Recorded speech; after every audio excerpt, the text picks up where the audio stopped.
नाम था नृसिंह आश्रम जी। एक बार वो देवबंद पधारे तो हजारों लोग उनके दर्शन करने के लिए गए, क्योंकि व्यास मिश्र जी के बड़े भैया हैं तो वो भी गए। जब उन्होंने प्रणाम किया तो तारा मैया का मुखमंडल देख करके नृसिंह आश्रम जी बोले कि आपके मुख पर थोड़ी हमको चिंता दिख रही है, क्या बात है, किस बात की चिंता में हो? तब तारा मैया बोली कि आप सब जानते हैं, अरे घर में एक संतान हो तो उसका एक सुख माता पिता को प्राप्त होता है, भविष्य में वंश आगे बढ़ता, आदि आदि बातें कही। तो श्री नृसिंह आश्रम जी बोले ठाकुर जी पे भरोसा रखो, सब मंगल में होगा। और बाकी अगर तुम चाहती हो कि हम अपने दिव्य दृष्टि से देख के बताएं तो संभवतः आगे कई वर्षों तक और शायद इस जन्म में आपके यहां संतान नहीं है, पर ठाकुर जी पे विश्वास करो, शायद कुछ मंगल में हो। तो उन्होंने एक ऐसी बात कह दी, तो फिर आप जैसे संतों को प्रणाम करने का फल क्या है? जब सब भाग्य से ही मिल जाना है, सब ठाकुर जी की कृपा से ही मिल जाना है, तो संत महापुरुष जब नगर में आते हैं उनको प्रणाम करने का फल क्या मिलेगा? फिर कभी कभी व्यक्ति अपने जीवन से व्यथित होता है तो कुछ इस प्रकार के शब्दों का प्रयोग कर देता है।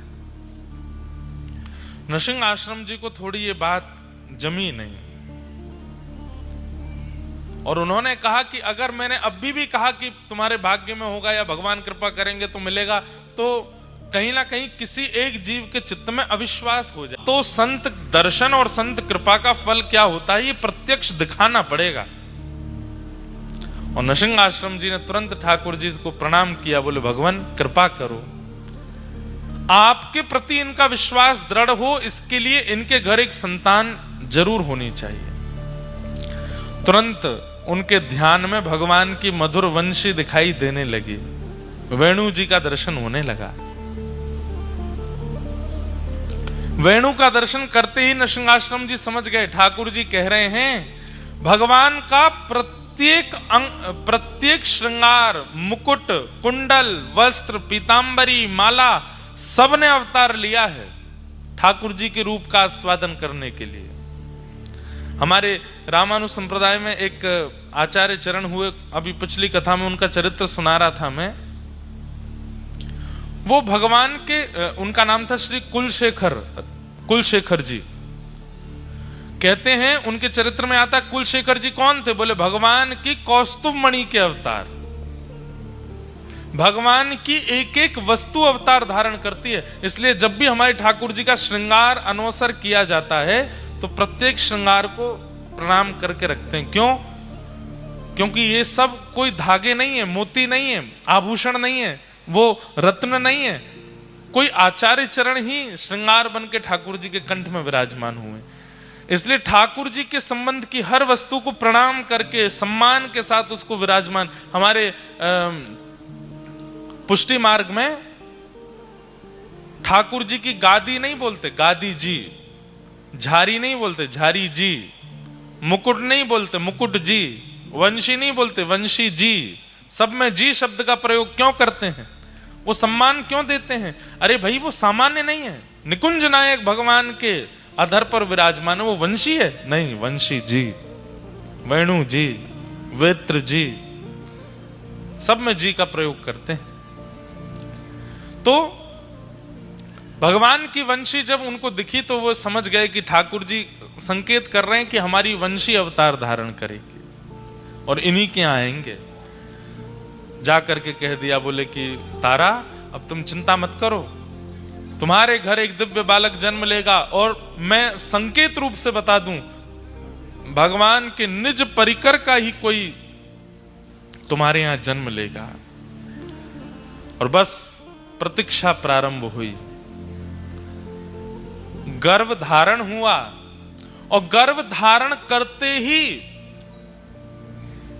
माताएं बहनें थोड़ा ध्यान से सुने, गर्भ धारण के काल में जो 9 महीने का काल है, उन काल में कैसा चिंतन बनता है, कैसे विचार आते हैं, कैसी भाषा हो जाती है, कैसा स्वभाव हो जाता है, उससे बालक के स्वभाव और बालक के विचारों का पूर्ण पता चल जाता है। अगर माता थोड़ी चिड़चिड़ी हो रही है, माता जी को थोड़ा गुस्सा ज्यादा आ रहा है, माता को थोड़ा सा जो है व्यवहार विचारों में परिवर्तन आ गया है, अकेले बैठे बैठे विचारों में कुछ दूषित भावनाएं आ रही हैं, तो संभवतः आपको सत्संग ज्यादा करना चाहिए, क्योंकि वो बालक फिर वैसा ही बन जाएगा।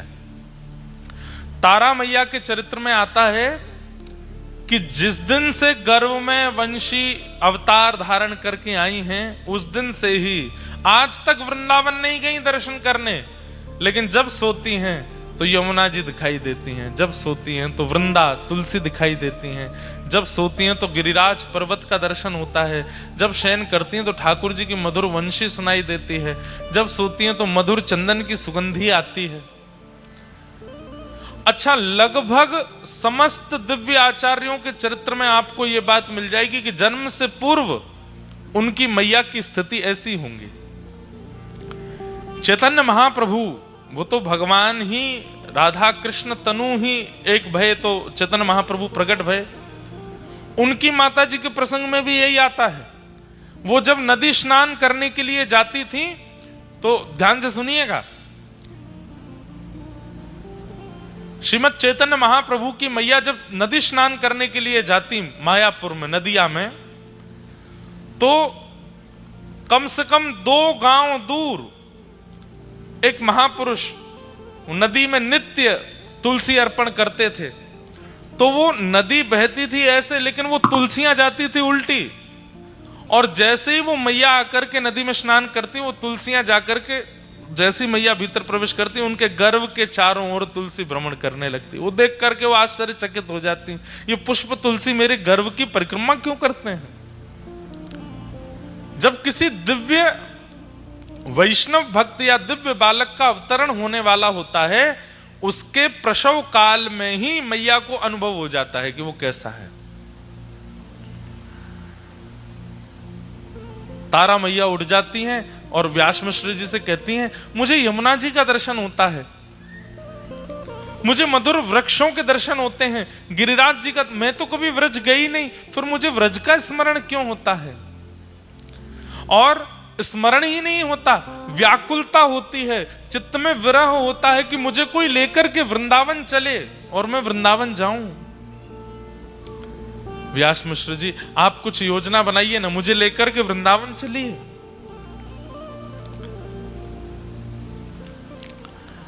व्यास मिश्र जी बोले, अभी आपके गर्भ में बालक है, ऐसी अवस्था में वृंदावन कैसे? अब तो जिद हो गई, हट हो गया, नहीं वृंदावन जाना है। व्यास मिश्र जी ने राजा से कहा, जो मुगल राजा था, कि हमें अपनी पत्नी को वृंदावन लेकर के जाना है, आप आज्ञा दें। तो राजा ने कहा, आप रुक जाइए, कुछ दिन में हम आगरा जाने वाले हैं किसी कार्य से, और हमारे साथ पूरी सेना जाएगी, पालकियां जाएंगी, आपकी पत्नी गर्भवती है, पालकी में हम ले चलेंगे। और वो समय आया और व्यास मिश्र जी अपनी पत्नी के साथ वृंदावन गए।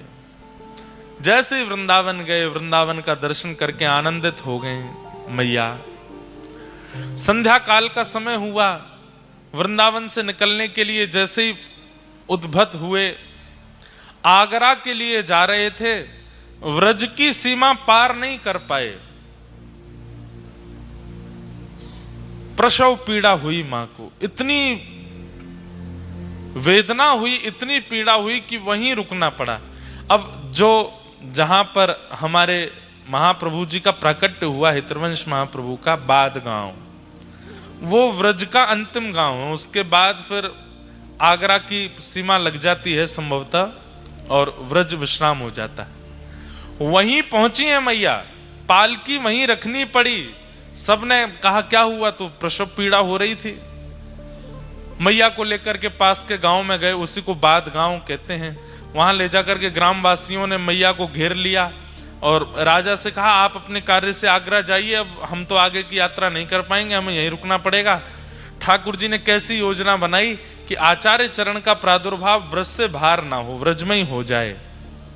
और पावन तिथि आई और बाद गांव में श्री ठाकुर जी के वंशी के अवतार हितरवंश महाप्रभु का प्रादुर्भाव हुआ, प्राकट्य हुआ। नाम उनका हरिवंश रखा गया, हरिवंश बालक। अच्छा, नाम भी हरिवंश क्यों रखा गया? हरिवंश इसलिए रखा गया क्योंकि इनका वंश आगे बढ़ नहीं रहा था। व्यास मिश्र जी का वंश आगे बढ़ नहीं रहा था, लेकिन इनके बड़े भैया ने कहा कि हरि तुम्हारा वंश बढ़ाएंगे आगे, तुम्हारा वंश आगे है नहीं। ज्योतिष शास्त्र के अनुसार और तुम्हारे माथे की रेखा से तुम्हारा वंश आगे बढ़ने वाला नहीं है, पर हरि तुम्हारा वंश आगे बढ़ाएंगे, इसलिए इसी संबंध से अपने बालक का नाम रखना। तो उन्होंने नाम ही बालक का रखा हरिवंश, श्री हरिवंश, बालक हरिवंश। हरिवंश बालक का जन्म हुआ, भगवान के वंशी के अवतार। बंधुओं, ठाकुर जी के वंशी के अवतार श्री हितरवंश महाप्रभु और किशोरी जी के वंशी के अवतार श्री वंशी अली जी महाराज, जिनका प्राकट्य दिल्ली में हुआ, उनका चरित्र भी हमने सुनाया है। भगवान की कृपा से आचार्यों के चरित्र कहते ही रहते हैं, इतना सुख मिलता है। ठाकुर जी के वंशी प्रकट हुए हरिवंश महाप्रभु के रूप में। धीरे धीरे आप बड़े होने लगे। आपकी जो चेतनाएं थी, आपकी जो इच्छाएं थी, वो बड़ी सामान्य बालकों से विलग। आप मंदिर के द्वार पर बैठे रहते, पिताजी ठाकुर जी की सेवा करते थे, उन्हीं को ही देखते रहते और मन में इच्छा प्रकट करते कि पिताजी सेवा में अंदर बुलाएंगे, लेकिन छोटे बालक जानकर के पिताजी सेवा में नहीं बुलाते थे। तो ये अब जब चलने फिरने लगे तो बाहर जाते, ग्रामीण बालकों के बीच में खेलते, तो उनमें जो सांवला बालक होता था, जिसका रंग थोड़ा सा सांवला होता, उस बालक को लेते और एक उस बालक को लेते जिसका रंग बहुत गोरा। गोरे बालक को तो श्री जी बना देते, सांवले बालक को ठाकुर जी बना देते और दोनों को फिर बना करके फिर उनसे कहते नृत्य करो। और बालक कहते हम क्यों नृत्य करें? तो रोने लगते चरण पकड़ के, बोले आप नृत्य नहीं करोगे, मुझ पर कृपा नहीं करोगे। अब वो बालक बेचारा जो सांवला बालक था उसकी तो कोई बात नहीं, लेकिन जो गोरा बालक अपने घर जाता तो माता जी उसकी कहती क्या छोरी बन के आ जाता है, क्योंकि श्री जी बनाते थे, चुनरी आदि पहना के काजल वाजल लगा देते। सब लोग जाके शिकायत करने लगे, व्यास मिश्र जी अपने बालक को समझाओ, ये हमारे बालकों को लाली बना देता है। माता पिता समझाते, तुम क्यों करते हो ऐसा? कुछ नहीं बोलते। अब कैसे बताएं अपने हृदय की बात कि मैं वंशी हूं, मैं तो नित्य प्रिया प्रियतम का ही दर्शन करता हूं। बालकों को अब खेलने के लिए प्रतिबंधित कर दिया कि तुम हरिवंश के पास नहीं जाओगे। तो आप मन में विचार करते, अब सेवा कैसे करूं? पिताजी मंदिर में नहीं जाने देते, बालक खेलने नहीं आते, तो आप वन में जाते और युगल वृक्षों को ढूंढते, 2 वृक्ष अगल बगल में हों। सोचिए, प्राण बसते हैं वैष्णवों की सेवा में, सेवा के बिना रह नहीं पाते ठाकुर जी की। युगल वृक्ष जैसे देखते तो तुरंत जाते और एक वृक्ष को ठाकुर जी बना देते, एक वृक्ष को श्री जी बना देते और उन्हीं की परिक्रमा करते, उन्हीं का भोग लगाते, उन्हीं का श्रृंगार करते, युगल वृक्ष की सेवा करते। बंधुओं, सेवा ठाकुर जी स्वीकार करते हैं, इसका प्रमाण क्या था कि पिताजी ने 56 भोग धरे हैं मंदिर के ठाकुर जी के आगे, और 56 भोग धरने के बाद जैसे ही पर्दा किया, यहां हरिवंश बालक बाहर जाते और बाहर ठाकुर जी को जाकर के फल का भोग पधराते। यहां पिताजी जैसे ही आके पर्दा हटाते, 56 भोग अंतर ध्यान हो जाते, फल प्रकट हो जाते मंदिर के ठाकुर जी के सामने। क्यों? ठाकुर जी एक दिन आप इतने व्याकुल हो गए, बोले नाथ मुझे प्राप्त नहीं होगे, मुझे मिलोगे नहीं। तभी ठाकुर जी ने स्वप्न आदेश किया कि तुम्हारे घर के पीछे कुआं है, उसमें हमारा स्वरूप है, जाओ ले लो। नींद से उठते ही दौड़ कुआं में गिर गए। दौड़ करके जाकर के देखा तो उस कुएं में जल नहीं था, लेकिन जैसे ही सबने झांक करके देखा, श्री नवरंगी लाल ठाकुर जी आज भी देवबंद में विराजमान है, उनको हृदय से लगाए। श्री हरिवंश बालक बैठे हैं और जिस कुएं का जल सूख गया था अपने आप उसमें जल आ गया और वो जल की परत ठोस हो गई और हरिवंश बालक को लेकर के ऊपर की ओर आ रही थी। ये दृश्य देख करके सब गांववासी चौंक गए और श्री नवरंगी लाल जी विराजमान हुए। बोले राधा नवरंगी लाल की। इनका विवाह हो गया और रुक्मणी बाई जी के साथ में इनका विवाह हुआ, जिनसे प्रथम पुत्र हुए जिनका नाम हुआ श्री वनचंद्र जी। हम लोग गा रहे थे जय जय राधा वल्लभ श्री हरिवंश श्री वृंदावन श्री वनचंद्र। इनके प्रथम पुत्र श्री वनचंद्र जी रुक्मणी बाई से जन्मे और अब दोनों ही ऐसे एक जैसे हो गए। दोनों पति पत्नी मिलकर के ठाकुर जी की सेवा करने लगे। कुछ समय व्यतीत हो जाने के बाद, मैं सूक्ष्म में ही सुना रहा हूं, बहुत बड़ा चरित्र, 3 दिन लगते हैं बोलने में। धीरे धीरे अब आपका मन विरक्ति होने लगा कि अब बहुत दिन हो गए, अब ब्रज से दूर रह नहीं पा रहा मैं। अच्छा, आपका जन्म हुआ, जन्म के बाद फिर वापस माता पिता आपको लेके देवबंद आ गए थे। अब इनकी इच्छा हुई कि मैं वृंदावन जाऊं। तब किशोरी जी ने इनको स्वप्नादेश किया कि अब आप वृंदावन जाओ, सब छोड़ करके वृंदावन जाओ। आपने पत्नी से कहा कि श्री जी की आज्ञा हो गई, अब मैं वृंदावन जा रहा हूं। पत्नी ने कहा हम क्या करें? बोले नवरंगी लाल जी की सेवा करो, खूब प्रेम से सब व्यवस्थित करो। आप जैसे ही निकले घर से वृंदावन की ओर, तो रास्ते में एक गांव पड़ा जिसका नाम था चित्थावल। वहां आप रात्रि शयन के लिए रुके तो आपको पता चला कि यहां तो एक दिव्य ठाकुर जी के युगल स्वरूप की सेवा होती है। और आप जैसे ही दर्शन करने के लिए गए तो चित्थावल में जो युगल सरकार विराजमान थे वही थे श्री राधा वल्लभ लाल, श्री राधा वल्लभ लाल जी। ये व्रज से दूर है चित्थावल, वहीं देवबंद के आसपास है। आत्मदेव नाम के ब्राह्मण रहते थे। उन आत्मदेव ब्राह्मण ने शंकर जी की आराधना की। सब लोग इधर देखो, ध्यान से सुनो।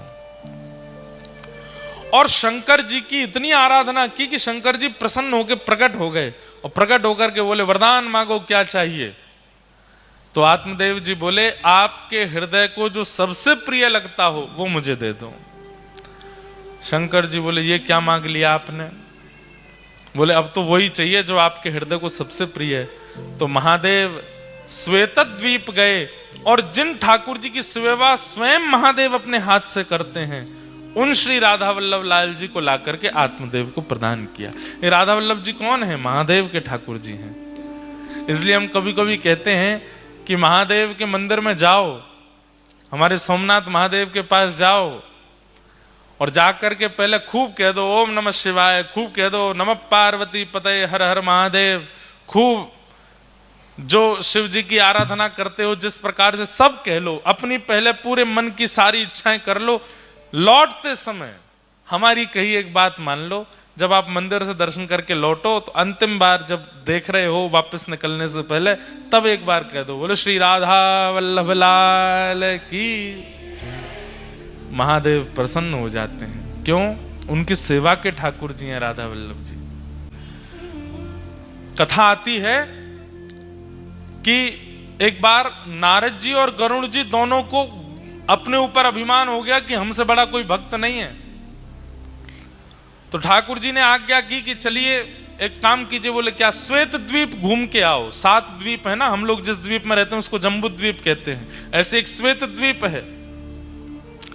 श्वेत द्वीप जाओ और वहां के भक्तों का दर्शन करके आओ। तो श्वेत द्वीप जब नारद जी और गरुड़ जी पहुंचे तो वहां इन्होंने क्या देखा? राधा वल्लभ लाल जी मंदिर में विराजमान हैं। देवादिदेव महादेव सुंदर आरती उतार रहे हैं, घंटे घड़ियाल बजा रहे हैं। कार्तिकेय जी और श्री गणपति जी सुंदर भोग सामग्री उठा उठा करके ला रहे हैं, राधा वल्लभ जी के सन्मुख पधरा रहे हैं। पार्वती जी सुंदर सामग्री सिद्ध कर रही हैं और लाखों की तादाद में वैष्णव खड़े होकर के राधा वल्लभ जी का दर्शन कर रहे हैं। महादेव मुख्य पुजारी बन करके राधा वल्लभ जी की सेवा कर रहे हैं। श्वेत द्वीप में दूर खड़े होकर के नारद जी और गरुड़ जी इसका दर्शन कर रहे थे। जैसे ही आरती पूरी हुई, आरती के बाद कपाट बंद हुए, कपाट बंद होते ही जितने दर्शनार्थी थे सब मूर्छित होकर गिर पड़े। केवल दो खड़े रह गए, कौन? नारद जी और गरुण जी। अब ये दोनों एक दूसरे को चेहरा देखें, ये क्या हुआ? ये सब एक साथ मूर्छित हो गए। सबके पास जाकर के श्वास देखी, नब्ज देखी तो सबके प्राण जा चुके हैं। ये तो घबरा गए नारद जी, बोले ये क्या हो गया? थोड़ी देर में शंकर जी फिर आए और फिर से जैसे ही कपाट खोले, कपाट खुलते सब पुनः जीवित होके खड़े हो गए। नारद जी ने जाके शंकर जी को प्रणाम करके कहा, भगवान ये कैसी लीला? बोले भैया, किसी के प्राण अन्न में बसते हैं, किसी के धन में बसते हैं, किसी की वायु में बसते हैं, किसी के जल में बसते हैं। श्वेतद्वीप के दर्शनार्थियों के प्राण राधा वल्लभ जी में बसते हैं। जब राधा वल्लभ जी सामने होते हैं तो ये जीवित रहते हैं, और जैसे ही राधा वल्लभ जी के दर्शन अनवसर होते हैं, इनके प्राण निकल जाते हैं। तब नारद जी का अभिमान भंग हुआ कि मैं भक्त हूं। भैया, ठाकुर जी को देखे बगैर मैं तो खूब जीवित रह लेता हूं, मैं कैसा भक्त? भक्त तो ये हैं जो ठाकुर जी को देखे बिना एक क्षण रह ही नहीं पाते, जीवित ही नहीं रहते। वो महादेव की सेवा के ठाकुर जी राधा वल्लभ जी, जब आत्मदेव ब्राह्मण ने कहा अपनी हृदय की सबसे प्रिय वस्तु दो, तब महादेव राधा वल्लभ जी को ला करके आत्मदेव ब्राह्मण को दिया, और चित्तावल ग्राम में आत्मदेव उन्हीं राधा वल्लभ जी की सेवा करते। आज जैसे ही हितरवंश महाप्रभु वहां पहुंचे, ठाकुर जी को जैसे ही देखा, ठाकुर जी ने अपने नैन मटकाने शुरू किए। मूर्तिमन ठाकुर जी ऐसे ही रहते हैं, लेकिन हितरवंश महाप्रभु के आते ही उन्होंने अपने नेत्रों को ऐसे ऐसे घुमाया। अरे ये तो बड़े प्यारे ठाकुर जी हैं, नैन मटका रहे हैं मुझे देख के। जय जय कछु आज्ञा है। ठाकुर जी ने तुरंत हृदय में प्रकट होकर के आज्ञा करी, आप मेरे वंशी के स्वरूप हो। ये आत्मदेव जी हमको शंकर जी से ले तो आए अपने पास, पर हमारी इच्छा है कि अब हम वृंदावन में विराजमान हों। इसीलिए हमने आपका घर छुड़वा करके आपको वृंदावन जाने की आज्ञा करी, और रास्ता में आप भटकते हमारे पास ही आए। अकेले मत जाओ, हमको लेकर के जाओ वृंदावन। अब सुनिए बात आगे, तो सुनिए ठाकुर जी कैसी लीला करते हैं। तो हितरवंश महाप्रभु बोले, चलेंगे आप वृंदावन? बोले हाँ, हम तो तैयार बैठे हैं। बोले ये हमारे सेवक हैं, पास में अभी आएंगे बाहर निकल के, आत्मदेव, इनसे हमको मांग लेना। और सुनो, एक काम और करना है। बोले क्या? इनकी दो बेटियां, उन दोनों से ब्याह और कर लेना। बोले कि मैं तो विवाहित हूं और अपनी पत्नी आदि सबको छोड़ छाड़ के आया हूं। ठाकुर जी बोले हमारी आज्ञा है, माननी तो पड़ेगी। वृंदावन में तुम हमको विराजमान कर दो कि ब्रह्मा सेवा कौन विस्तार करेगा? और ये आत्मदेव जी ऐसे नहीं देंगे हमको, इनकी पुत्रियों से विवाह करना पड़ेगा। तो इतना कह ही रहे थे, इतने में ही आत्मदेव जी आ गए। ठाकुर जी पुनः खड़े हो गए ऐसे। आत्मदेव जी आकर के बोले, कहिए भगवान, बड़ी कृपा, आप पधारे। अच्छा, ठाकुर जी भी एक साथ दो रोल कर लेते हैं। यहां हितरवंश महाप्रभु से क्या कह रहे हैं कि आत्मदेव जी आए, उनसे हमको मांग करके ले जाना, इनकी बेटियों से ब्याह कर लेना। और वहां भीतर आत्मदेव के सामने भी प्रकट हो गए और उनसे कह रहे हैं, सुनो, अब हमारी व्रज जाने की इच्छा है, बाहर एक सेवक आए हितरवंश महाप्रभु, इनको हमें प्रदान कर दो। आत्मदेव जी बोले, मैं आपके बिना कैसे रहूंगा? ठाकुर जी बोले, हम प्रकट होकर दर्शन दे रहे हैं ना, ये दर्शन तुम्हारी स्थिति में सदा रहेंगे। आत्मदेव जी बोले, एक और प्रार्थना सुन लीजिए। बोले क्या? मैं आप चले जाएंगे तो मेरी जीविका कैसे चलेगी? मंदिर से ही मेरा घर चलता है, मेरी दो बेटियां हैं, बेटियों का पिता हूं, कैसे निर्वन इनका ब्याह आदि करना है, सब कैसे होगा? ठाकुर जी बोले, वही तो व्यवस्था हमने कर दी है, बाहर जो आए हैं उनसे अपनी दोनों बेटियों का ब्याह कर दो। और ब्याह करने के बाद भाई बाहर कहीं ब्याह करोगे तो दहेज मांगेंगे, तुमको देना पड़ेगा, इनको दहेज रूप में हमको दे देना, हमको दहेज में दे दो। कैसे ठाकुर जी की लीला, दोनों जगह आज्ञा कर दी। यहां आत्मदेव जी गए, यहां से हरिवंश महाप्रभु बोले, हमको आपसे एक जरूरी बात करनी है। आत्मदेव जी बोले, हमको भी बहुत जरूरी बात करनी है। बोले पहले आप बताओ। बोले नहीं नहीं पहले आप बताओ। नहीं नहीं नहीं, मुझे तो ठाकुर जी ने आज्ञा करी वो बताना है। हाँ तो मुझे भी तो ठाकुर जी ने आज्ञा करी है, मुझे भी वही बताना है। हरिवंश जी बोले तो पहले मैं ही कह दूं। बोले हाँ कह दो। वो ठाकुर जी ने आज्ञा करी है कि राधा वल्लभ लाल जी को वृंदावन जाना है, आप इनको हमें प्रदान कर दो। आत्मदेव जी बोले ये तो हो गई एक आज्ञा, दूसरी आज्ञा क्या करी? हरिवंश महाप्रभु बोले आपको कैसे पता कि दूसरी आज्ञा भी है?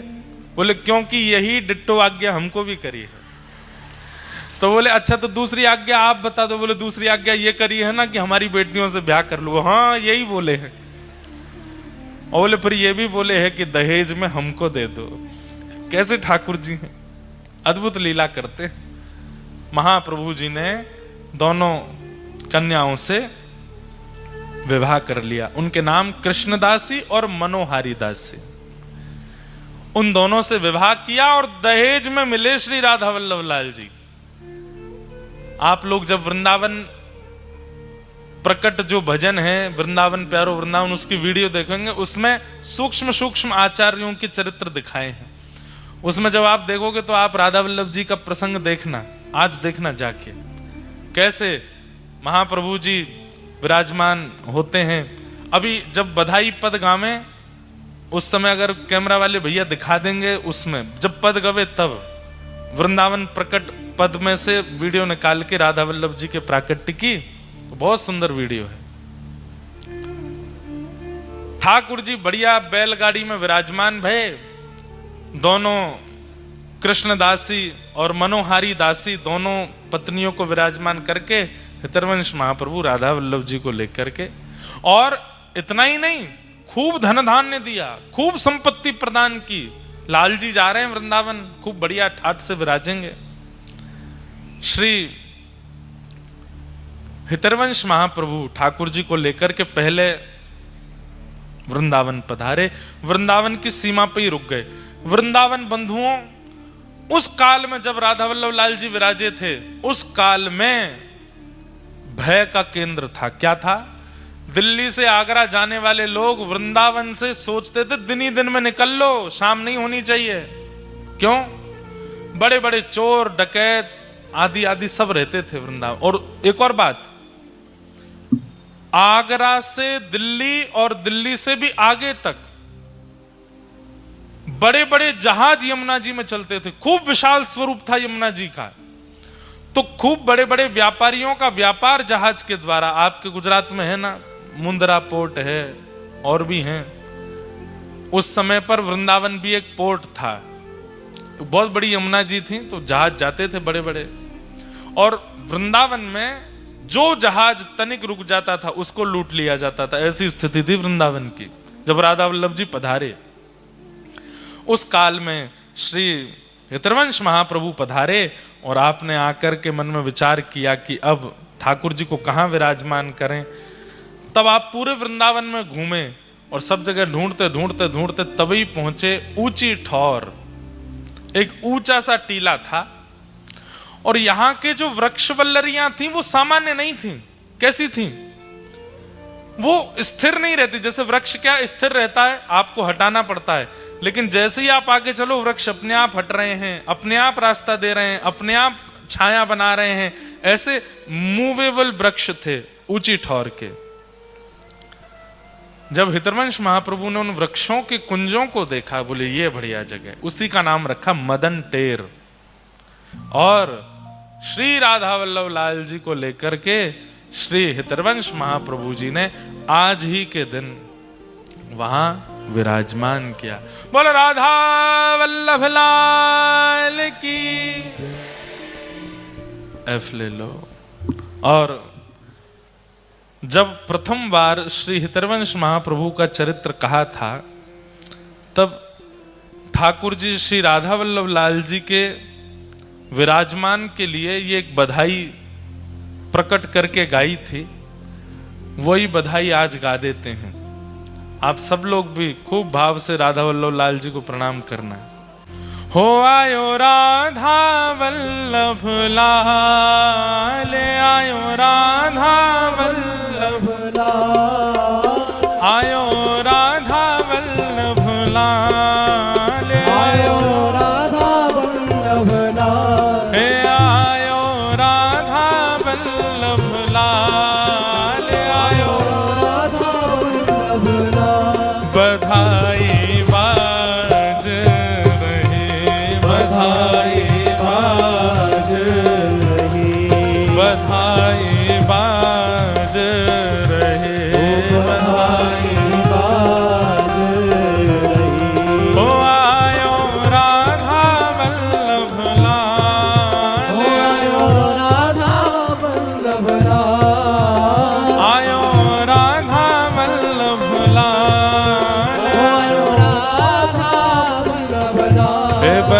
बधाई बाज रहे, बधाई बाज रहे, हाँ बधाई बाज रहे, बधाई बाज रहे।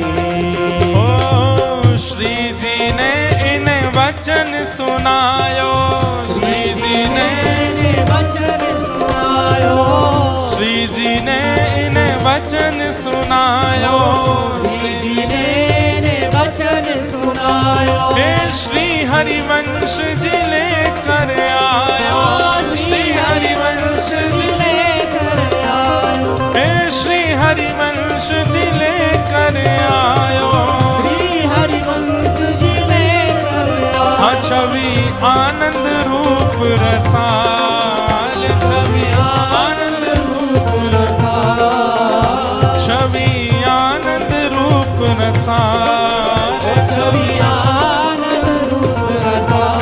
बधाई बाज रहे, बधाई बाज रहे, हाँ बधाई बाज रहे, बधाई बाज। आइए वल्लभ लाल आयो राधा वल्लभ लाल, आयो राधा वल्लभ लाल, आयो राधा वल्लभ लाल। बधाई बाज रहे, बधाई बाज रहे, बधाई बाज रहे, बधाई बाज रहे। श्री राधा वल्लभ लाल।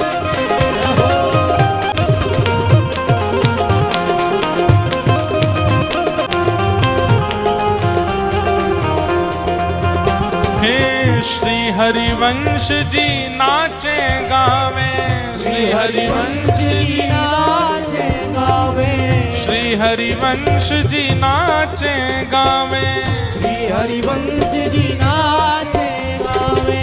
भर भर के बधाई लुटावे, भर भर के बधाई लुटावे, भर भर के बधाई लुटावे, भर भर के बधाई लुटावे। आज मेरे मन में सुबह ही पता चली मुकू, अगर कल भी दिमाग में आगे हो तो कि आज राधा वल्लभ जी को प्राकट्य दिवस है तो हम आज खूब सुंदर बधाई उत्सव करते, पर कोई बात नहीं, कल कथा में ठाकुर जी का प्राकट्य होना ही है तो आज की भी बधाई, कल डबल बधाई मिलेगी आपको। ठाकुर जी के जन्म की भी बधाई, राधा वल्लभ जी के जन्म की भी बधाई।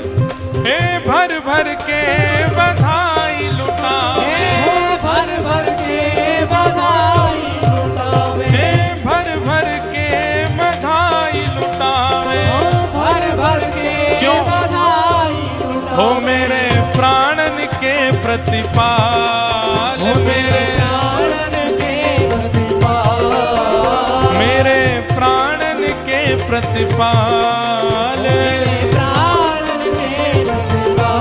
बधाई बाज रहे, बधाई बाज रहे, ओ बधाई बाज रहे, बधाई बाज रहे।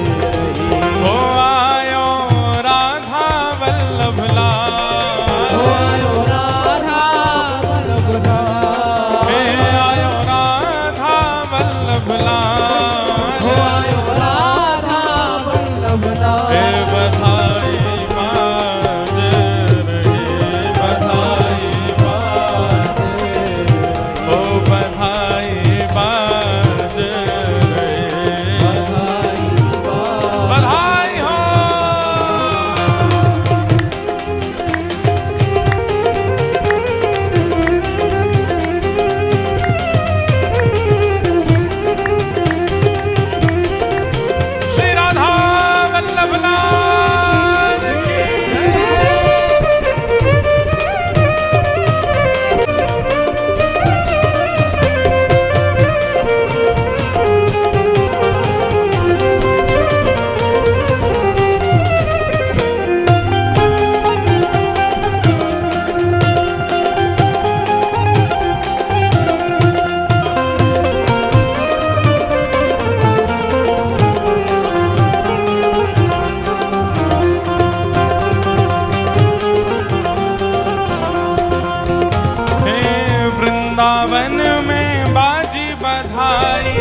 वृंदावन में बाजी बधाई, वृंदावन में बाजी बधाई, वृंदावन में बाजी बधाई। श्री राधा वल्लभ सी निधि जो पाई, राधा वल्लभ सी निधि जो पाई, श्री राधा वल्लभ सी निधि जो पाई, राधा वल्लभ सी निधि जो पाई। वो सब नाचे दे दे ताल, सब नाचे दे दे ताल, सब नाचे दे दे ताल, सब नाचे दे दे ताल। हे बधाई बाज रहे, बधाई बाज,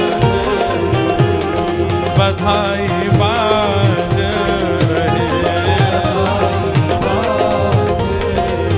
हे आयो, ओ आयो, हे आयो राधा वल्लभ लाल, आयो राधा वल्लभ लाल, ओ पायो राधा वल्लभ लाल, राधा वल्लभ लाल। हे बधाई बाज रहे, बधाई बाज रहे, हे बधाई बाज रहे।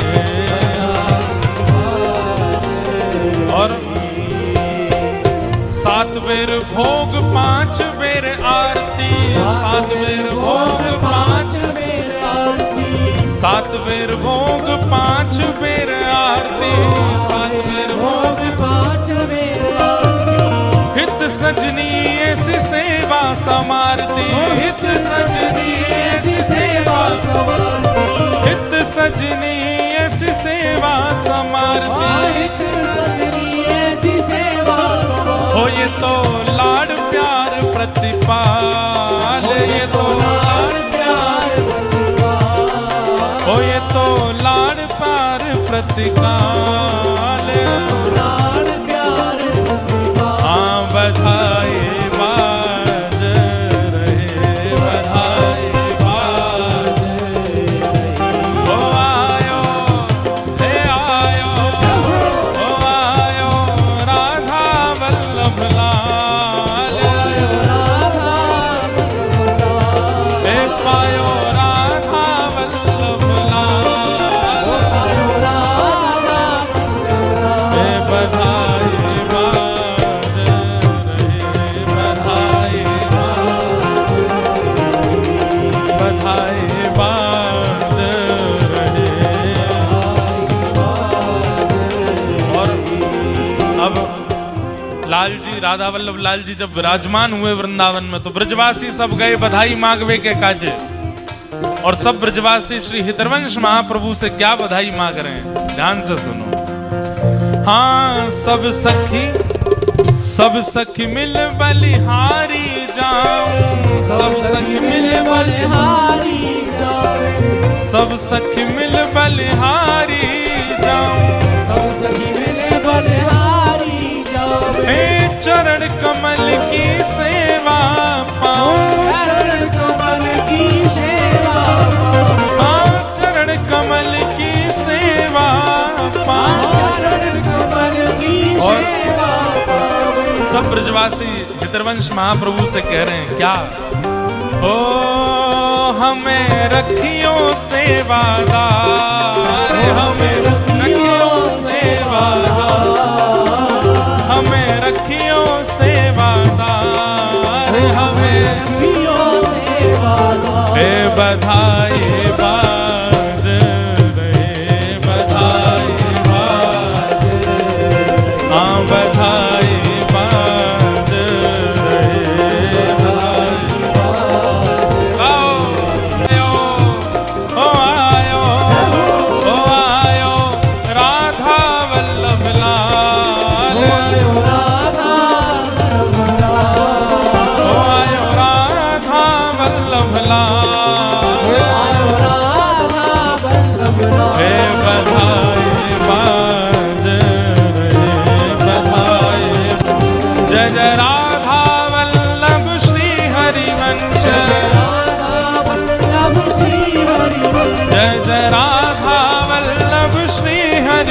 वंश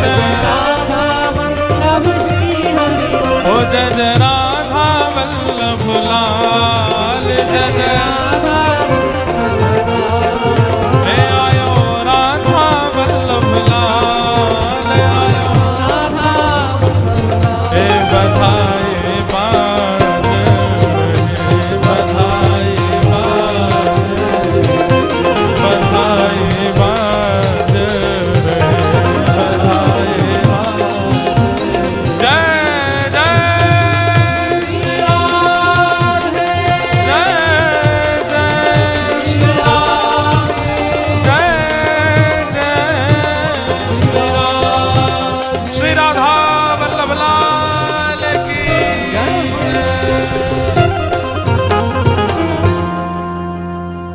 ऐसे हमारे वृंदावन में प्यारे श्री राधा वल्लभ लाल जी विराजमान हुए। आज के उनके पाटोत्सव की पुनः पुनः आप सबको बधाई हो, बधाई बधाई हो, बधाई बधाई हो, बधाई। खूब खूब सबको बधाई। ऐसे प्यारे लाल जी को हम प्रणाम करते हैं। अद्भुत हैं राधा वल्लभ लाल जी, नित्य ब्याहुला होते हैं लाल जी के, नित्य ब्याह करते हैं ठाकुर जी। ऐसे सुंदर सेवा को हम प्रणाम करते हैं। आज के कथाक्रम प्रसंग में प्रवेश करते हैं। कल भागवत जी का मंगलाचरण हम लोग श्रवण कर रहे थे। अब आगे के क्रमों में प्रवेश करते हैं। 88,000 सौनकादि ऋषियों ने कुछ प्रश्न किए। इन्हीं प्रश्नों का उत्तर श्री सूत जी महाराज देते हैं और इन्हीं उत्तरों में अब कथा सुनाते हैं। प्रसंग सुनाते हुए भागवत जी की रचना क्यों हुई, कैसे हुई, यह प्रसंग प्रारंभ हुआ। और श्री सूत जी महाराज श्रवण कराते हुए कहते हैं कि भैया, इदं भागवतं नाम पुराणं ब्रह्म संहितं उत्तम श्लोक चरितं चकार भगवान ऋषि।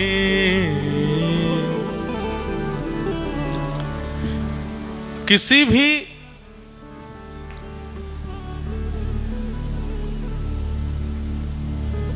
देव दुर्लभ वस्तु का प्रादुर्भाव सामान्यतया नहीं होता, उसकी पृष्ठभूमि अद्भुत रही होती है।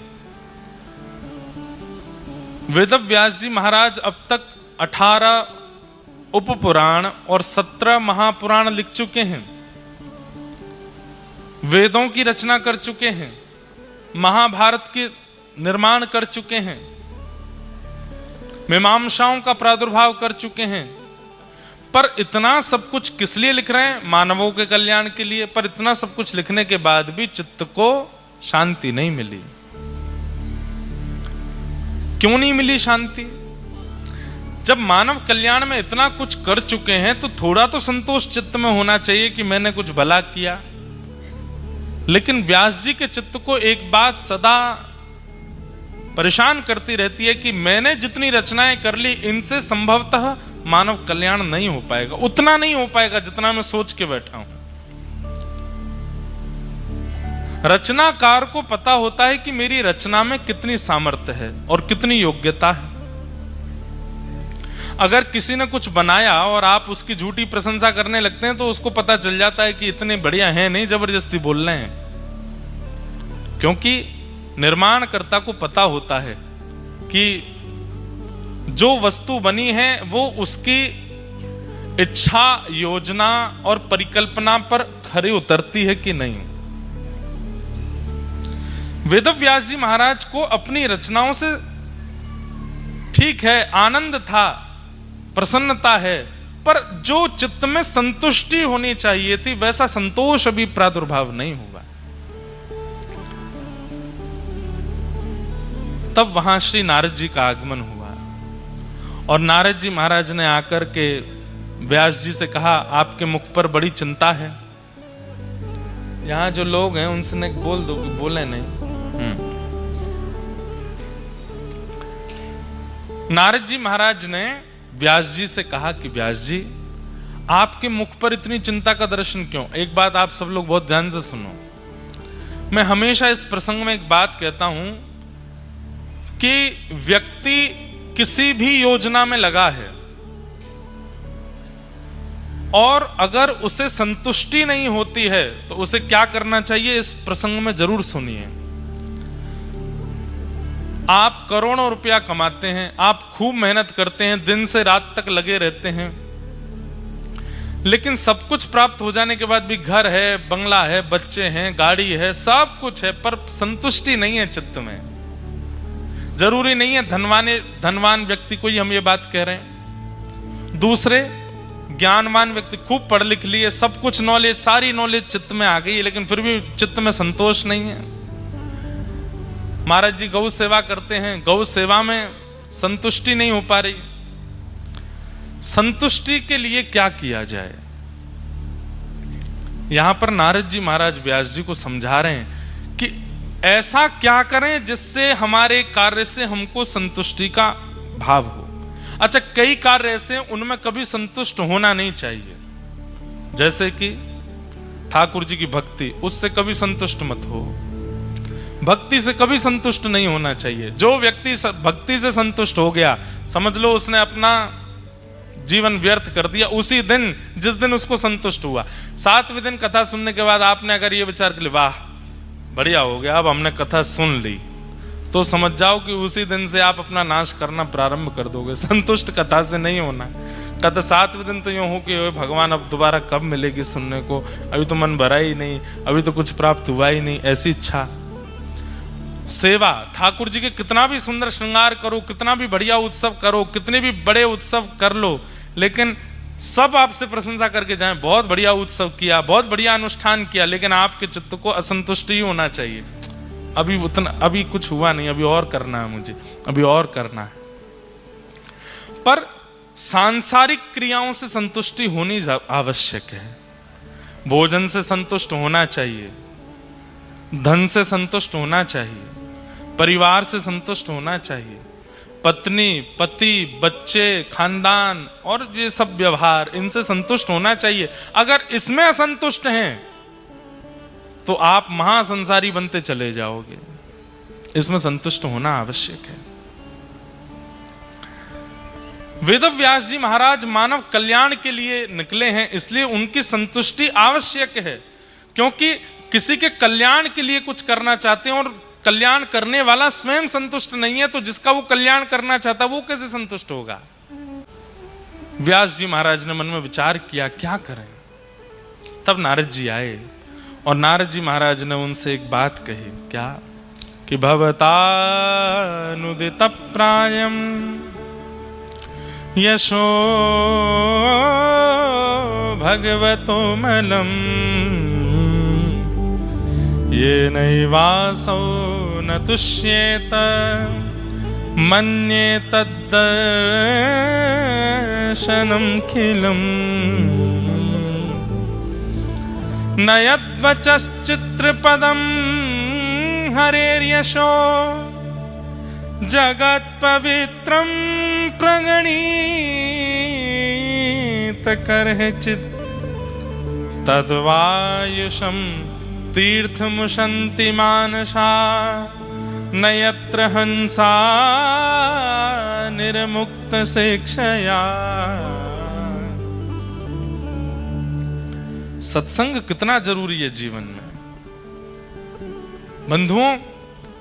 अगर बन सके ना, हर दिन अपने कार्य के बीच में, अपनी पढ़ाई के बीच में, अपनी कमाई के बीच में कहीं भी एक किसी सज्जन व्यक्ति से जरूर मिला करो।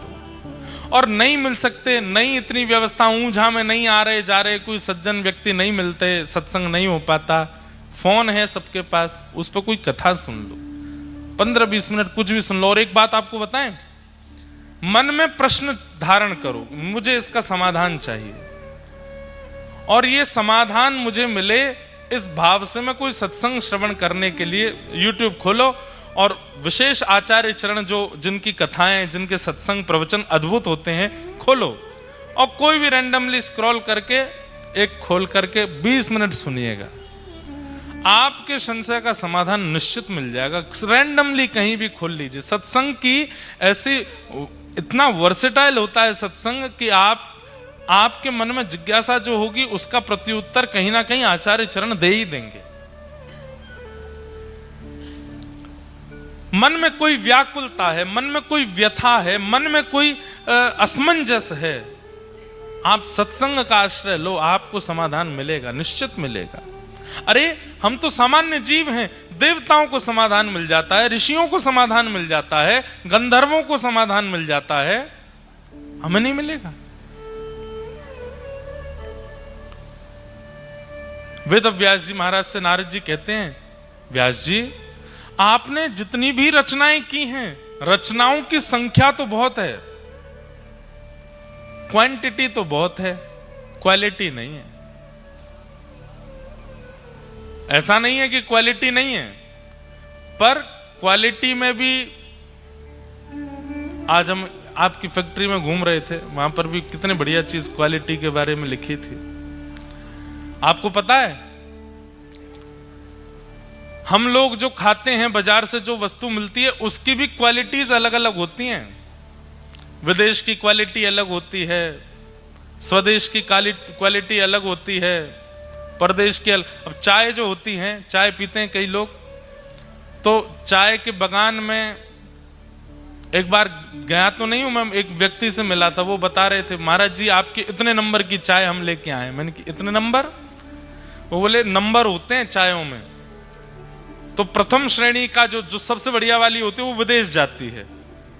मैंने कहा अच्छा, और मध्यम वाली?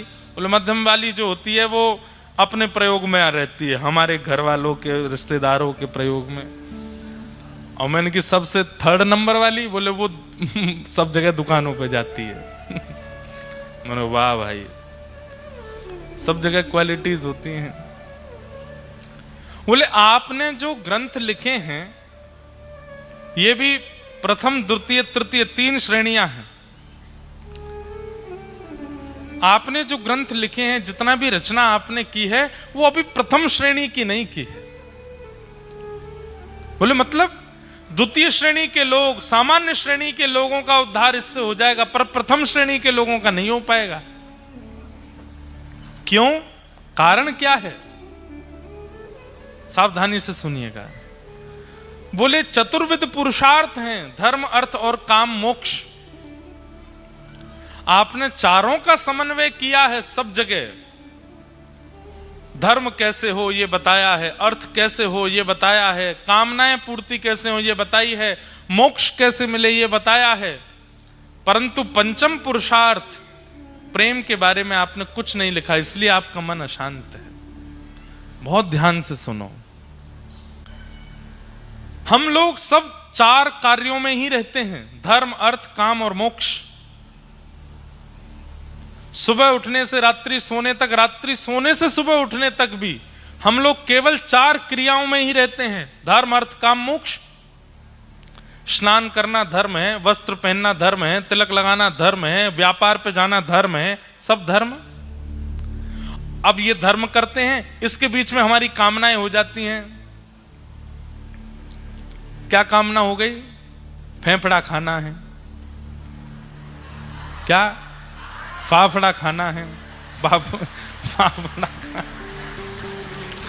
फाफड़ा खाना है, और क्या खाते हैं?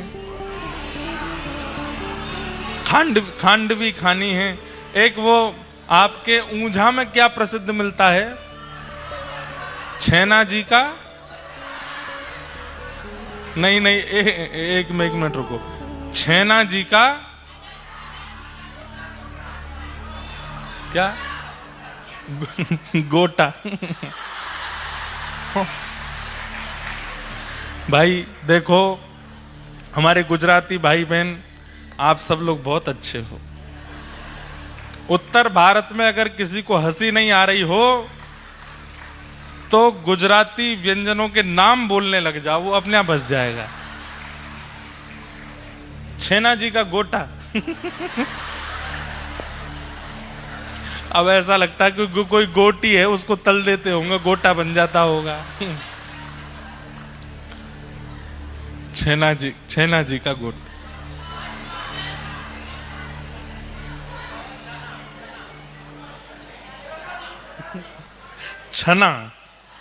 छना जी का गोटा। हमने सुना है कि गुजरात के लोग जब नाथद्वार जाते हैं, माउंट आबू जाते हैं या वापस अहमदाबाद जाते हैं तो ऊंझा वही खाने रुकते हैं, क्या गोटा। वाह भाई, छना जी का गोटा। तो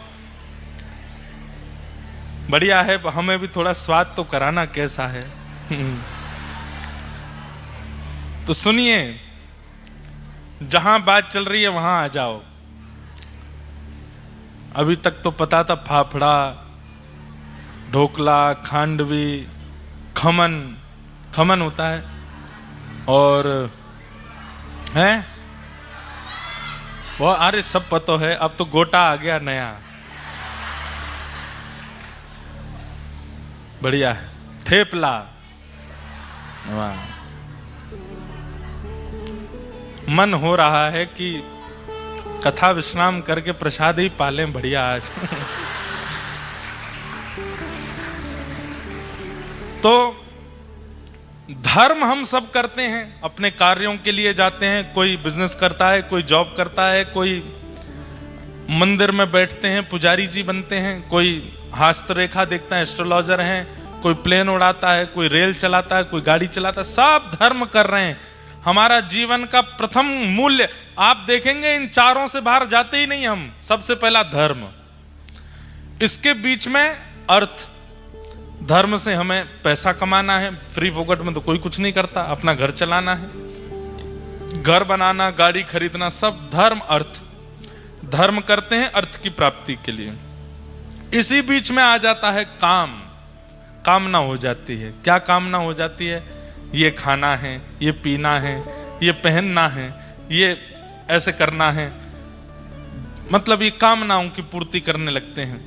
धर्म अर्थ काम, और इन तीनों को करते करते पूरा जीवन निकाल देते हैं। धर्म अर्थ काम, धर्म अर्थ काम, धर्म अर्थ काम। और जैसे ही दांत गिर जाते हैं, आंखों पे जाला पड़ जाता है, नाक से नाला बहने लगता है, लाठी से चलने लग जाते हैं, फिर एक ही कामना रह जाती है, मोक्ष मिल जाए। धर्म अर्थ काम और मोक्ष, इन चारों के अलावा पांचवा हमारे पास कोई काम नहीं है। हम इन चारों में ही घूमते रहते हैं, लेकिन संतुष्टि नहीं होती। कितना भी धर्म कर लें, मतलब कितनी भी मेहनत कर लें कर्म करके, संतुष्टि नहीं होती। बड़ी बड़ी फैक्ट्री बना ली, बड़े बड़े व्यापार कर लिए, खूब टर्नओवर कर लिया, साल में नंबर 1 पे नाम आ गया, लेकिन फिर भी संतुष्टि नहीं होती चित्त को। भारत के 10 सबसे धनवान व्यक्तियों से कभी मिल लीजिए, क्या वो संतुष्ट हैं? ना, संतुष्ट नहीं। इतना पैसा आता है फिर भी संतुष्ट नहीं है। इतना धन कमाने वाले, धर्म करने वाले संतुष्ट नहीं। कामनाओं की पूर्ति करने वाले लोग, ऐसे ऐसे लोग रहते हैं हमारे भारत में और हमारे देश में, जो सुबह का नाश्ता अगर मन कर गया कि बेंगलोर की इडली खानी है तो फ्लाइट पकड़ के बेंगलोर जाते हैं, वहां इडली खा लेते हैं। दोपहर में मन हो गया बड़ा पाव बंबई का खाना है तो बंबई की फ्लाइट पकड़ के बंबई में बड़ा पाव खाते हैं। रात्रि में मन हो गया दुबई में जाके भोजन करना है तो दुबई पहुंच के भोजन करते हैं, रात्रि का सो जाते हैं। ऐसे ऐसे शौकीन लोग भी हैं, पर उनसे जाके पूछिए संतुष्ट है? संतोष है चित्त को? संतुष्ट नहीं। पर आओ हमारे वृंदावन, द्वार द्वार जाकर के मधुकरी मांग करके पाने वाले बाबा श्री राधा श्री राधा श्री राधा, युगल नाम सो नेम जपत नित कुंज बिहारी। कुंज बिहारी श्री हरदास नाम जप करवे वाले बाबान से कहो, बाबा रूखी रोटी पाओ, छिलका वाली दाल से भोजन करो, कभी कछु नाम ले, चंदन लगाओ, रज में लोटे रहो, संतुष्ट हो। बोले हम ते बड़ो संतुष्ट कोई नहीं, हमसे बड़ो आनंद में कोई नहीं, हम ते ज्यादा सुखी कोई नहीं, हम ते ज्यादा प्रसन्न कोई नहीं, हमसे ज्यादा सुख में कोई नहीं है। अरे आपके पैरों की पैरों की एड़ियां फट गईं परिक्रमा करते करते, शरीर की स्थिति ऐसी जर्जर होती जा रही है, बाबा फिर भी कह रहे हो संतोष है? बोले क्यों, हाँ हम बहुत संतुष्ट हैं, बहुत संतुष्ट हैं। वास्तव में बंधुओं, इंद्रियों को जागृत करने वाला असंतुष्ट हो जाता है और इंद्रियों की इच्छाओं को सूक्ष्म कर देने वाला परम संतुष्ट हो जाता है, परम संतोषी हो जाता है। पर यहां पर नारद जी की मानो तो नारद जी क्या कह रहे हैं? केवल कोरा धर्म करे, कोरा अर्थ कमावे, कोरा कामनाओं की पूर्ति करे और कोरी मोक्ष की प्राप्ति करना चाहता हो, ऐसा व्यक्ति सदैव असंतुष्ट रहेगा। तो बोले कोरे की जगह क्या करे? बोले धर्म में प्रेम का पुट लगा दे, अर्थ में प्रेम का पुट लगा दे, कामनाओं में प्रेम का पुट लगा दे और मोक्ष में भी प्रेम। प्रेम यानी वह प्रेम नहीं जिसे हम आप सोचते हैं, वो प्यार वाला प्रेम नहीं। श्री प्रिया प्रियतम के नित्य विहार का प्रेम, श्री उमा पार्वती जी के नित्य विलास का प्रेम, श्री जानकी रमन श्री राम जी के नित्य विहार का प्रेम, भक्ति का प्रेम धर्म में है, अर्थ में है, काम में है, मोक्ष में है, तो व्यक्ति संतुष्ट हो जाएगा। आप धन क्यों कमाते हैं? परिश्रम क्यों करते हैं? कामनाओं की पूर्ति क्यों करते हैं? मोक्ष क्यों चाहते हैं? सब जगह अपनी चिंता है। मुझे धन कमाना है, मुझे अपनी कामनाओं की पूर्ति करनी है, मुझे अपने आप को मोक्ष दिलाना है, इसलिए आप असंतुष्ट रहते हैं। सब जगह पर केवल ठाकुर जी विराजमान हो जाएं। धन क्यों कमाना है? इतना धन कमानो है कि महाराज घर भी चल जाए, खूब सुंदर कथा भी है जाए, वृंदावन में जाके बिहारी जी को बंगला भी बन जाए, श्री गिरिराज जी की सुंदर तलेटी में 56 भोग भी लग जाए, संतन की सेवा भी है जाए, गौ सेवा भी है जाए, इतना धन। अब धन कमाने के पीछे इच्छा क्या हो गई? गौ सेवा भी है, ठाकुर जी की सेवा भी है, भागवत की कथा भी। अब कई बालक युवा आते हैं कथाओं में, आप सत्य मानेंगे, आप विश्वास नहीं मानेंगे, कितने बालक तो इसलिए मेहनत करके पढ़ रहे हैं कि हम कुछ बन जाएं तो हम अपने नगर में कथा कराएंगे, हम अपने नगर में श्री गिरधर लाल जी का उत्सव करेंगे। एक तो करा भी चुके, एक बालिका ने सिविल्स के एग्जाम दे रही थी, 1-2 बार क्लियर नहीं हुआ, माता पिता के साथ आई, बहुत सामान्य से परिवार से, इतना सामान्य परिवार कि कई बार सप्ताह में किसी दिन भूखा भी रहना पड़ता, भोजन नहीं है घर पे। पिताजी ने बड़े पैसे इकट्ठे करके लाली को पढ़ाया। अब मिलने के लिए आए, बोले महाराज जी मुझे आशीर्वाद दीजिए कि मेरा एग्जाम क्लियर हो जाए। मैंने की खूब आशीर्वाद है। तो रोने लगी। मैंने कहा क्या बात है? बोले कथा करानी है, इसलिए एग्जाम क्लियर हो जाए। मेरी जो सैलरी 1 साल की आएगी उससे मैं कथा कराऊंगी, ऐसी कथा कराऊंगी पूरा नगर आवे, सबको प्रसाद की व्यवस्था, सब संतों के लिए व्यवस्था।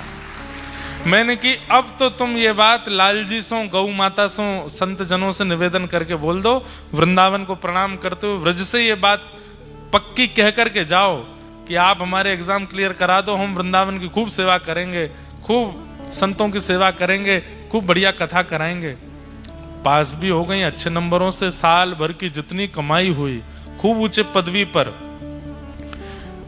जब खूब अच्छी कमाई हो गई, पिताजी का कर्जा बाद में चुकाया, पहले कथा कराई, कथा करा करके सबको आनंदित किया।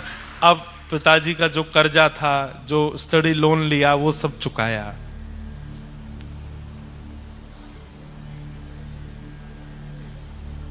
एक बालक साइंस का स्टूडेंट, अब उसको कथा से ऐसी रुचि हो गई, अब पढ़ने लिखने का मन नहीं, वृंदावन में रहना है, वृंदावन में रहना है।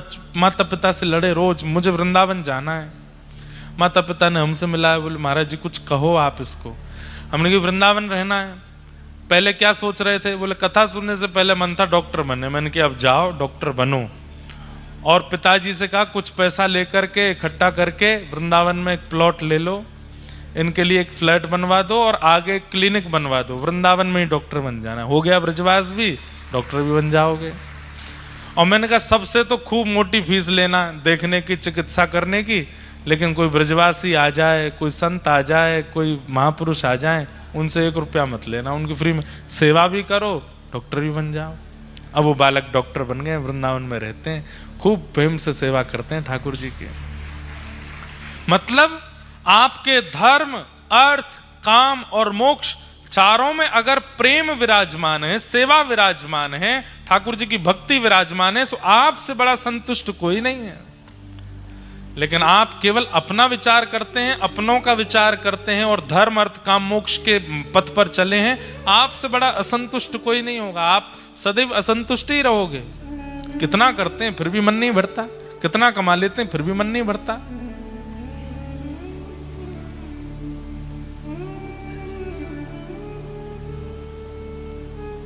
इसलिए अपनी प्रत्येक क्रिया में अब ठाकुर जी को विराजमान कर लो। रसो वैशः, रसस्वरूप श्री ठाकुर जी प्रेम रूप धारण करके आपकी प्रत्येक क्रिया, प्रत्येक इच्छा, प्रत्येक भावना में विराजमान हो गए, आपसे बड़ा संतुष्ट कोई नहीं, बहुत संतोष होगा।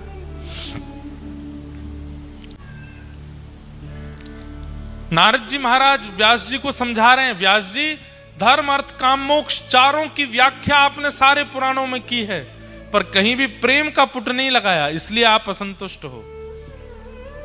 आपने अपने ग्रंथों में योगेश्वर कृष्ण को योगेश्वर दिखाया, आपने अपनी रचनाओं में प्रभु श्री कृष्ण को विराट दिखाया, आपने अपनी रचनाओं में ठाकुर जी सहस्त्र मुख वाले हैं, सहस्त्र हाथ वाले हैं, सहस्त्र चरण वाले हैं, उनकी अद्भुत अद्भुत महिमाओं का आपने वर्णन किया है। लेकिन वही ठाकुर जी कितने प्रेमी हैं ये आपने नहीं बताया, इसलिए आप असंतुष्ट हो। आपने उनके वैभव का प्रकाश कर दिया, आपने उनके प्रभाव का प्रकाश कर दिया, उनके स्वभाव का प्रकाश नहीं किया है, इसलिए आप असंतुष्ट हो। किसी भी ग्रंथ में आपने ये वर्णन किया कि व्रज में ठाकुर जी कैसी लीला करते हैं, गोपियों के साथ कैसा विहार करते हैं, अपने मधुमंगल, श्रीदामा, तनसुका, मनसुका जैसे सखाओं के संग ठाकुर जी कैसी लीला करते हैं, आपने कहीं वर्णन किया? नहीं, इसलिए आपका मन असंतुष्ट है।